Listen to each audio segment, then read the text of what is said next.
the future. These guys had the money, the arms, and eventually got a critical mass, financial and military, in Syria. ISIS didn't become the group that it is today until they went to Syria. The missteps. We disengaged politically. In that vacuum, the insurgency began to step back up.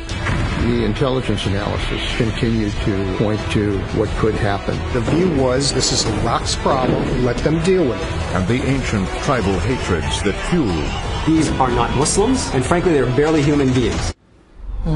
Martin Smith is the writer and producer behind tomorrow's special, The Rise of ISIS, which airs at 10 p.m. Eastern on PBS. Martin, good of you to be here tonight. And what is the thrust of the picture? I mean, what is the biggest takeaway, having studied now the rise of ISIS, as to how it happened and why? We stepped back and we went back to the departure of the American troops in 2011 at the end of the year and traced what was really the remnants of al-Qaeda in Iraq from there forward. They were able to move very successfully into Syria, which gave them an open sort of space in which they could incubate. And it was without Syria, they really would not probably would not have become what they became. And so the argument, the takeaway for that is what? That we should have acted earlier in arming the Syrian so-called moderate rebels? I mean, a move that's controversial today for many reasons. It's a hypothetical as to what would have happened if we had armed so-called moderates. First of all, there's no bright lines between the moderate rebels, the so-called pro-Western rebels, and some of the jihadis. And there's a lot of fluidity between those groups. So yes, there are people in the administration, at high levels of the administration, who say, and they say it in this program, we do lay out their criticisms of the Obama administration for not getting involved and trying to arm moderates so that you could keep the radicals from dominating. What is the truth about the warnings that the White House had? Because first we saw them in January of 2014. It's crazy to think that that is still this year. This year, President Obama said that ISIS was JV. So that's what he claimed. And then, you know, within 6 to 8 months, they were conquering cities like Fallujah and so on. Within a couple of months, they were conquering Fallujah, or had done so when he said it. Anyway, my point is, what is the truth about what they knew? Because they later claimed we were caught by surprise. Well, both things are true, actually. They knew that ISIS was a problem.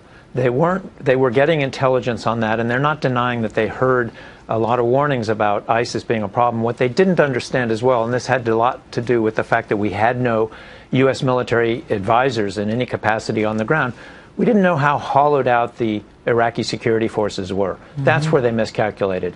ISIS did not roll into Fallujah and fight a battle and take it over. They didn't roll into Mosul and fight a battle. They pushed on an open door. The army had collapsed. It was a shadow. It was a ghost army. Would that have happened if we had stayed? I mean, I realize this is all 20/20 hindsight, but do you believe, based on what you've seen, that that would have happened if we had stayed, if we had been more engaged with the Sunnis on the ground and more understanding of what exactly was happening between these two factions, such that the Sunnis would allow that open door for these crazy ISIS militants? We would have had to exert a lot of pressure on Maliki. And Maliki was proving, as months went by, through 2012, 2013, as not a trustworthy partner, and that's what prevented the administration from wanting to getting more involved. Why didn't we seek to depose him? Why didn't we do something akin to what we just did when we pushed to change leadership there? Well, it was time for him to step down. The Iraqis had at that point agreed that he needed to go. He still had a strong constituency. You have to remember that during the period of time when things were getting worse, he had a large constituency that was encouraging him to crack down on his political opponents, the Sunni population that he had disenfranchised. The Shia in the south were cheering him on. It was not an easy situation for us to get involved in and leverage change. And it remains not easy to this day. Martin, thank you for being here. I'll see you tomorrow night at 10 on PBS. Thank you. Thank you, Megan.